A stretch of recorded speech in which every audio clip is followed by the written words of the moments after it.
नमस्कार, weekly topics में आप सभी का स्वागत है। मैं हूं सुमित और वीकली टॉपिक्स जहां पर हम बातचीत करते हैं इस पूरे हफ्ते के उठापटक को लेकर या फिर बाजार को लेकर, और उसके बाद आगे की दिशा दशा कैसे रहने वाली है और अब जानकार क्या मान रहे हैं, क्या करना चाहिए आपको। उसके अलावा कुछ इंडिविजुअल स्टॉक पिक्स जिसके ऊपर भी हमारी चर्चा होती है और क्या उसके पीछे का रैशनल है, उस पर भी हम बातचीत करते हैं। और हर बार की तरह इस बार भी हमारे साथ दो जानकार मौजूद हैं। हमारे साथ अम्बरीश बालिगा हैं और साथ ही साथ नरेंद्र सोलंकी सर भी हैं। उनसे भी हम बातचीत करेंगे और मार्केट्स को लेकर नरेंद्र सर का व्यू जानेंगे और उसके अलावा उनकी इंडिविजुअल पिक्स पर भी बातचीत करेंगे। लेकिन दोनों जानकारों से बातचीत करने से पहले एक बार जरा पिछले हफ्ते का बाजार आपकी स्क्रीन पर आता हुआ दिखाई पड़े, किस तरह की मार्केट्स है। मार्केट्स में एक तरफा तेजी देखने को मिल रही है, specially mid cap small cap में। सेंसेक्स करीब 2% चला, निफ्टी 2% चला, निफ्टी बैंक करीब 1.5% चला। लेकिन कमाल हो रहा है मिड कैप में 4% की शानदार तेजी इस साल अब तक, यानी इस फाइनेंशियल ईयर में अब तक करीब 36% मिड कैप चल चुका है और 42% स्मॉल कैप चल चुका है। ये सेक्टर स्पेसिफिक है, realty, energy, media, PSUs, infra 3.5 से लेकर 5.5% तक के गेन सिर्फ एक हफ्ते के दौरान यहाँ आते हुए दिखाई पड़ रहे हैं। तो एक बढ़िया तेजी। और इस हफ्ते के बड़े प्रोमिनेंट जो इवेंट रहे उसमें पीएसयूज की जोरदार तेजी थी, रेलवे की जोरदार तेजी थी, डिफेंस की जोरदार तेजी थी। साथ ही साथ अच्छी तेजी है मिड कैप में और स्मॉल कैप में, जो कि लगातार 8 सत्र तेजी के साथ ही कामकाज कर रहे हैं, नए हाई पे हाई बनते हुए वहां पर दिखाई पड़ रहे हैं। इन आंकड़ों के बीच में अब अपने दोनों जानकारों से बातचीत कर लेते हैं। आप दोनों को नमस्कार। अम्बरीश सर आपको भी और नरेंद्र सर आपको भी बहुत बहुत शुक्रिया हमारे साथ मौजूद रहने के लिए और अपना समय हमें देने के लिए। अम्बरीश सर, पहले तो मार्केट्स को लेकर आपका व्यू एक चाहूंगा, क्योंकि बाजार में इतनी बढ़िया तेजी है, जोरदार तेजी है। जो चीज़ महंगी लगती है अगले दिन वो और महंगी हो जाती है, और जो चीज़ सस्ती थी वो तो महंगी ऑलरेडी हो ही चुकी है। So mid cap small cap में जोरदार तेजी है और वो तेजी कहीं से भी ओवरसोल्ड नहीं दिख रही है, अभी भी वो बाय ही दिख रहा है हर रोज के मोमेंटम को देखकर। आप कैसे रीड कर रहे हो इस तरह की तेजी को? क्योंकि देखिए मार्केट ने काफी अच्छा सपोर्ट लिया, वो 19,200 19,300 बैंड में काफी अच्छा सपोर्ट लिया और वहां से जो बाउंस बैक देखा है, और मैंने काफी काफी लिक्विडिटी भी है मार्केट में। And as long as people are making money, लोग एक्स्ट्रा लिक्विडिटी डाल रहे हैं। And basically all this is coming mostly from HNIs और लाइक रिटेल इन्वेस्टर्स, क्योंकि हम लोग देख रहे हैं कि मिड कैप और स्मॉल कैप ही ज्यादा चल रहे हैं। But then at the same time मैं बोलूंगा कि ये सब स्टॉक्स काफी एक्सपेंसिव हो चुके हैं, पर यहाँ से भी ऊपर जा सकते हैं, no doubt, because the momentum is there और लिक्विडिटी है, जो मैं बोल रहा था। At the same time there are not too many like negative news as of now, तो उस हिसाब से I think the momentum can continue for a while longer. पर इस लेवल पे मैं यदि आप पूछे तो I mean whether you will be investing fresh, I mean I will B possibly not be investing too much, क्योंकि जो मेरा ट्रांजैक्शन मैं अभी कर रहा हूँ उसमें मैं आउट ऑफ 100 रुपीज 80 रुपीज का मैं बेचता हूँ, 20 रुपीज का ही लेता हूँ मैं। वैसे रणनीति अच्छी है कि 80 रुपए का माल बेचो और 20 रुपए का माल खरीदो। लेकिन अम्बरीश सर, एक बात आपसे और समझना चाहूंगा, क्योंकि जिस तरह की तेजी आई है, इस तेजी में मिड कैप स्मॉल कैप तो बहुत महंगे हो गए, लेकिन लार्ज कैप उतना महंगा नहीं हुआ है। अगर आप आईटी मिड कैप देखेंगे तो पूरा का पूरा ट्रिपल डिजिट पी तक पहुंचने की कगार पे है, लेकिन लार्ज कैप में टीसीएस, इन्फोसिस, बीट, विप्रोज और एनी अदर आईटी कंपनी सब सस्ते हैं। इवन एग्रोकेमिकल में यूपीएल जैसे स्टॉक नीचे मिल रहे हैं, बाकी सब इतने महंगे हो चुके हैं। सो लार्ज कैप में अपॉर्चुनिटी ज्यादा नहीं दिख रही आपको कंपेरेटिवली मिड कैप के? देखिए लार्ज कैप में अपॉर्चुनिटीज है, पर I mean since the market already I mean is I mean high, पर ये भी मैं नहीं बोल रहा हूँ कि it can't go higher, it can possibly go higher. We could see 20,000 levels और पॉसिबली 20,500 21,000 लेवल्स भी देख सकते हैं मार्केट। पर मैं बोलूंगा as of now it is more of a trading sort of a market than a investment, क्योंकि इस लेवल पे इन्वेस्ट करना it is quite difficult to justify most of the stocks, क्योंकि अभी भी थोड़े बहुत वैल्यूज हैं। जैसे कि मैंने कहा कि 80-20 का मेरा रेशियो है, जो 20 का रेशियो है जहां पे मैं बाय कर रहा हूँ वहां पे मुझे वैल्यू दिख रहा है, मैं बाय कर रहा हूँ। पर जहां पे मुझे लग रहा है कि काफी एक्सपेंसिव हो चुका है, वहां पे मैं इनफैक्ट बेच के I am in fact sitting on cash, क्योंकि currently if you look at the portfolio, करीब 30% कैश में मैं बैठा हूँ अभी। 30% कैश में, और अच्छी वैल्यू जहां दिख रही है वहां पर निवेश करना ज्यादा लॉजिकली सही रणनीति सोफार दिखाई पड़ रही है। नरेंद्र सर, आप कैसे देख रहे हो मार्केट्स को? क्योंकि एक तरफ डर भी है और एक तरफ तेजी भी है, तो ये जो सही ब्लेंड है या निकालना बड़ा मुश्किल हो रहा है। कहाँ जाएं, कहाँ पैसा डालें, कहाँ ना डालें। हर एक खबर डिस्काउंटेड भी है, उसके बावजूद भी शेयर चल रहा है। तो कैसे माने हम बाजार को, कैसे देखें, कैसे रीड करें यहाँ की तेजी को? जी सुबह जी, डेफिनेटली मार्केट का ओवरऑल मोमेंटम और पोजीशनिंग का काफी पॉजिटिव है। और रिसेंटली जो हमने मिड एंड स्मॉल कैप में रनअप देखा है, तो अगर आप ध्यान देंगे तो 2-3 महीने पहले एक वैल्यूएशन गैप हुआ करता था large cap and mid caps के अंदर, जो फिलहाल की रैली के बाद वो वैल्यूएशन गैप काफी ऑलमोस्ट क्लोज हो चुका है। और अपने जो हिस्टोरिकल एवरेजेस पे ये ट्रेड किया करते थे, अभी ऑलमोस्ट उस लेवल पे ये आ चुके हैं। तो definitely mid cap small caps में जो हमारा पोजीशनिंग है वो अब फिलहाल यही है कि इसमें आप कंटिन्यू राइड करें, फ्रेश इन्वेस्टमेंट नहीं करें और कॉशियस व्यू रखें। और जहां तक लार्ज कैप का सवाल है, तो अगर आप अर्निंग्स देखें तो अराउंड 17 टाइम्स FY25 निफ्टी अभी ट्रेड कर रहा है। और लार्ज कैप में हमारा व्यू है कि यहाँ पे अब थोड़ा कैचअप होना चाहिए in comparison to mid cap, और आउट परफॉर्मेंस लार्ज कैप दिखा सकता है। और अगर आप निफ्टी की बात करें या बड़े इंडेक्स की बात करें, तो उसमें आप गौर कीजिएगा कि जो फाइनेंशियल्स हैं या स्पेसिफिकली जो बैंक हैं वो नहीं चले हैं, जिसके प्राइमरी रीजन वो है जिसके कारण निफ्टी अभी भी 20,000 लेवल को टच नहीं कर पाया है। और अगर वाईटीडी परफॉर्मेंस भी देखें तो 5-7% का ही रनअप है, जो कि अराउंड काफी बड़ा वेट रखता है इंडेक्स के अंदर। तो लार्ज कैप में यहाँ पे आउट परफॉर्मेंस हमको दिखाई दे रही है, और मिड कैप में डेफिनेटली जो वैल्यूएशन गैप था वो कवर हो चुका है, और कॉशियस अप्रोच लेके रखने की यहाँ पे जरूरत है। तो नरेंद्र सर, दिक्कत नहीं हो रही क्योंकि क्लाइंट पैसा लेकर रेडी है अभी भी और डालने के लिए, और एक तरफ दूसरा क्लाइंट वो खड़ा है जिसके प्रॉफिट्स ऑलरेडी मल्टीपल टाइम ऊपर आ चुके हैं, तो दोनों का ब्लेंड कैसे निकालते हो आप? जी, अगर आपको पोजीशनिंग करनी है तो लार्ज कैप डोमिनेंट रहेगा। लेकिन अगर आप स्टॉक स्पेसिफिक में बात करें तो स्टॉक स्पेसिफिक अपॉर्चुनिटीज तो मिलती ही रहती हैं। Even mid cap small cap में भी stock specific opportunity any time आपको मार्केट में कहीं ना कहीं तो मिलेगी ही। लेकिन अगर अपन इंडेक्स ओवरऑल मार्केट की पॉकेट की बात करें तो small cap and mid cap में कॉशियस रहने का अप्रोच लेके चलना चाहिए। स्टॉक स्पेसिफिक अप्रोच, ये बात तो सही है, और अपॉर्चुनिटी मिलती ही रहेगी। तो अब अपॉर्चुनिटी की बात हुई है तो शुरुआत भी कर लेते हैं अपॉर्चुनिटी के साथ। अमरीश सर, आपकी तरफ से पहला सौदा या पहला स्टॉक जिसको आप नजर रखे हुए हो, कौन सा होगा? पहला स्टॉक है केमकॉन स्पेशलिटी केमिकल्स।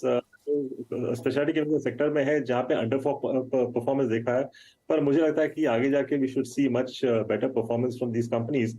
तो ये कंपनी प्रोड्यूस करती है स्पेशलाइज्ड केमिकल जैसे oil field chemicals, pharmaceutical chemicals और एग्रोकेमिकल इंटरमीडिएरीज। फार्मास्यूटिकल केमिकल करीब 64% है of the overall revenues, whereas oil field chemicals करीब 30% का है। और ओवरऑल जो इनके एक्सपोर्ट्स हैं, it is about 59% of the revenue.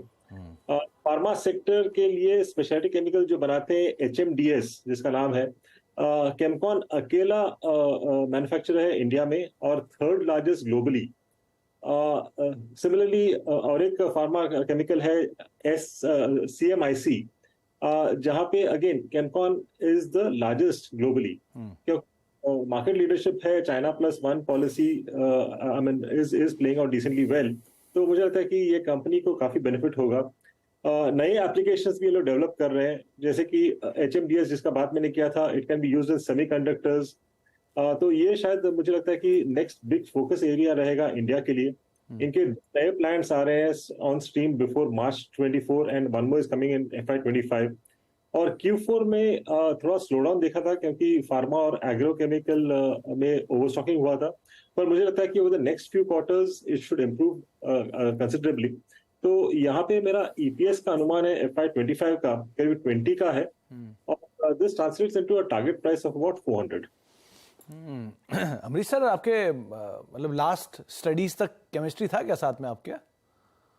मैंने क्लास 11-12 में केमिस्ट्री किया था, पर उसके बाद मैं कॉमर्स में आ चुका। बड़े अच्छे अच्छे से नाम आप लिए जा रहे हो एक के बाद एक, यहाँ तो आधा नाम भी नहीं प्रोनाउंस होता जितना आपने बोल दिया उसमें।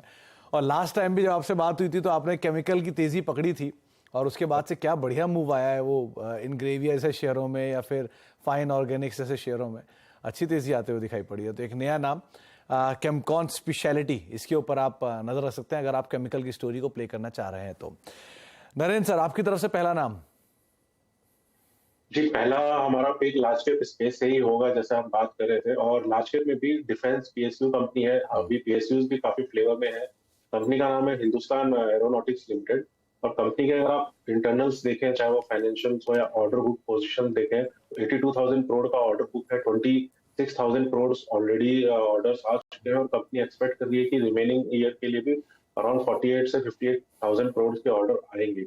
और अगर आप फ्यूचर के जो प्लान्स कंपनी के देखें, तो अभी लेटेस्ट में ही एक न्यूज आ रही है कि एचएएल ने प्रपोज किया है अपने सुखोई 30 एमकेआई की जो फ्लीट है उसको अपग्रेड करने का एक प्रोग्राम प्रपोज किया है, और उस अपग्रेड में काफी सारी अपग्रेड्स वो लेके आ रही है, जिसमें पूरा कॉकपिट रिवैम्प होगा। उसके अंदर जो उनका रेडार है वो पूरा completely make in India radar लगेंगे। ऐसे करके काफी बड़ा प्रोग्राम है, जिसमें 25 से 27 एयरक्राफ्ट पर ईयर ये लोग रिवैम्प करने का सोच रहे हैं। और जो पूरी फ्लीट की साइज है वो 300 के अराउंड है, और ये 26-27 से स्टार्ट होगा, 34 तक कंप्लीट होगा। तो ये भी काफी एक बड़ा बिजनेस प्रोपोजिशन अगर अप्रूव होता है तो हेल के लिए काफी लॉन्ग टर्म के लिए अच्छा होगा। तो इसमें हमारा जो टारगेट है स्टॉक का वो है अराउंड 4,425 रुपीज।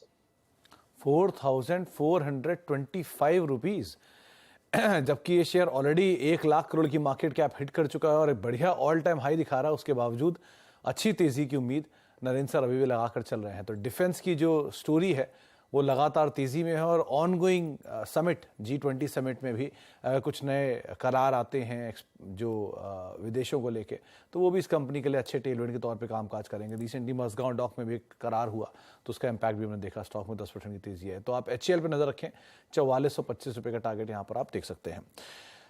अमरीश सर, आपकी तरफ से दूसरा नाम? दूसरा नाम है नुवोको विस्टास। ये निर्मा ग्रुप को बिलोंग करता है और इंडिया का 5th लार्जेस्ट सीमेंट ग्रुप है। इंस्टॉल कैपेसिटी करीब 23.82 मिलियन टन का है। They have about 54 ready mix concrete plants भी हैं इनके, और इस महीने में इनका हरियाणा प्लांट का एक्सपेंशन हो रहा है। उसके बाद total capacity will be about 25 million ton. Performance improve हो रहा है। Q1 में हम लोग देखा कि 7% वॉल्यूम ग्रोथ देखा था। एबिटा मार्जिन्स भी इंप्रूव हुए थे because of fuel cost reduction. Demand robust है ड्यू टू इंफ्रा और रियल एस्टेट का जो डिमांड है, पर अभी हम लोग देखें कि like the margins will also start improving. यहाँ पे जो मेरा FY25 का एक्सपेक्टेड EPS है करीब 15 का है, और यहाँ टारगेट बनता है 450 का। नुवोको विस्टास सीमेंट स्पेस की एक one of the largest company. लेकिन अमरीश सर, एक चीज पूछना चाहूंगा, इस कंपनी की जो एक्चुअल वर्थ है वो अब तक मार्केट ने उसे ठीक से दिया नहीं, कि अभी लिस्ट हुई थी उसके बाद से भी। और दूसरा, ये एक बढ़िया टेक ओवर कैंडिडेट भी है, खासतौर से उन कंपनियों के लिए जो कि कैपेसिटी ऐड करना चाहते हैं। सीमेंट में बहुत आसान होता है, नई कंपनी एक्वायर करो और कैपेसिटी ऐड कर लो, तो ये कई बार टेक ओवर कैंडिडेट के तौर पे भी आया है। क्या ऐसी पॉसिबिलिटी मान के चलें क्या इनके साथ? एग्जैक्टली ये शायद प्ले आउट हो सकता है may be after about 18 to 24 months, जब इनका सब एक्सपेंशन हो जाएगा एंड कैपेसिटी यूटिलाइजेशन अच्छा हो जाएगा। I think that is the time शायद it will become a take over candidate, और शायद उस वक्त का टारगेट इससे काफी हायर रहेगा। एज ऑफ नाउ टारगेट रखता हूँ 450 का, क्योंकि ये करेक्ट बहुत हुआ है, इसलिए आपके टारगेट्स थोड़े से ही ऊपर हैं। लेकिन अगर सिचुएशन बदलती है, नंबर्स में आना शुरू होता है और नई कैपेसिटीज़ को एक्वायर करने वाला कोई दावेदार आता है, तो ये दाम ज़रूर पलट सकते हैं। इसलिए नुवोको विस्टास, इस लिहाज से आप इसके ऊपर नज़र रखेंगे। लिस्टिंग को बहुत समय नहीं हुआ, लेकिन हाँ, ये ग्रुप बहुत अच्छा है, निर्मा ग्रुप की कंपनी है और बढ़िया कैपेसिटी है, देश की 5वीं सबसे बड़ी सीमेंट कंपनी है। तो अगर किसी भी प्लेयर को कैपेसिटी ऐड करनी है तो उनके लिए एक अच्छा कैंडिडेट के तौर पे इस कंपनी को भी वो देखेंगे। तो आप 450 रुपये के टारगेट्स के लिए इस कंपनी को देख सकते हैं। नरेंद्र सर, आपकी तरफ से दूसरा नाम?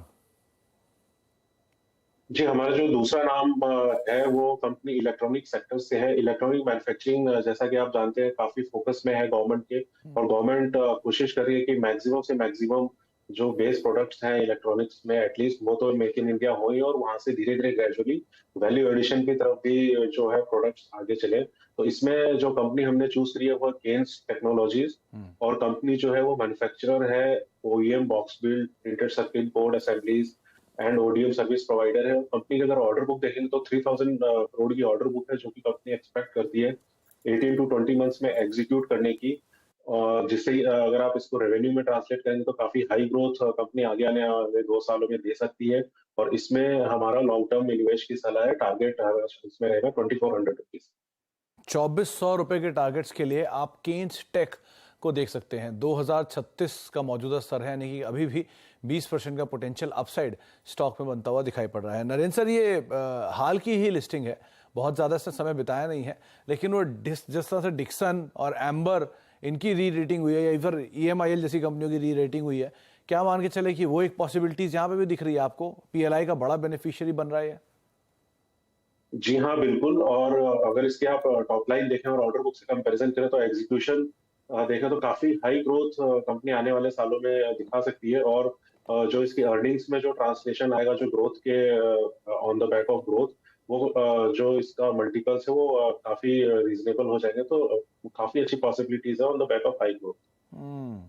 तो बढ़िया ग्रोथ के मद्देनजर आप अगर स्टॉक को देखना चाह रहे हैं तो केन्स टेक्नोलॉजीज, इसके ऊपर आप नजर रखेंगे 2400 रुपए के टारगेट्स के लिए, यानी कि 20% के पोटेंशियल अपसाइड के लिए स्टॉक को आप देख सकते हैं। तो 4 स्टॉक जिनके ऊपर बातचीत हो चुकी है। एक छोटे से ब्रेक का वक्त है, ब्रेक के बाद लौटते हैं।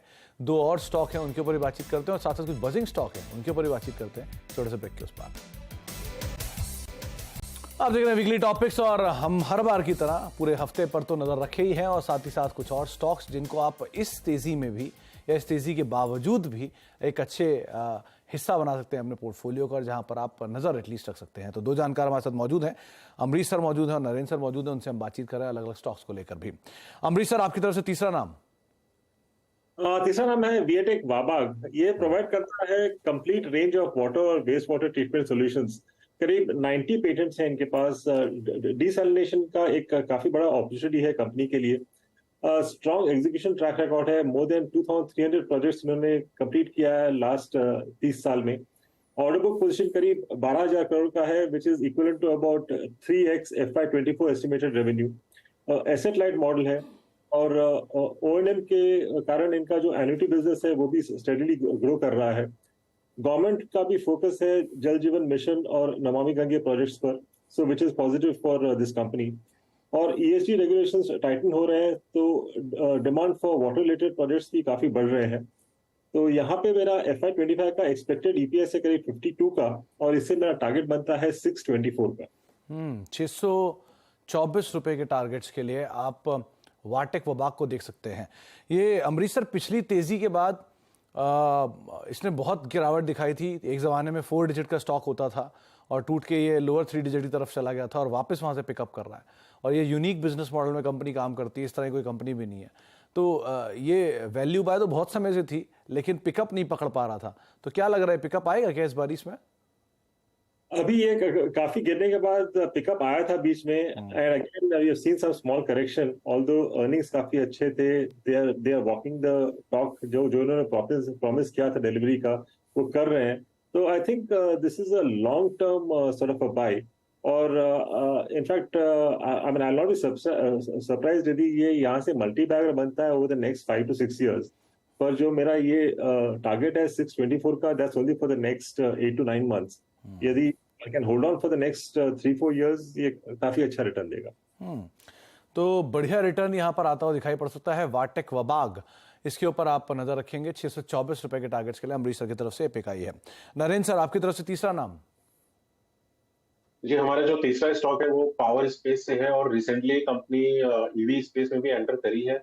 और कंपनी का नाम है TD पावर सिस्टम्स।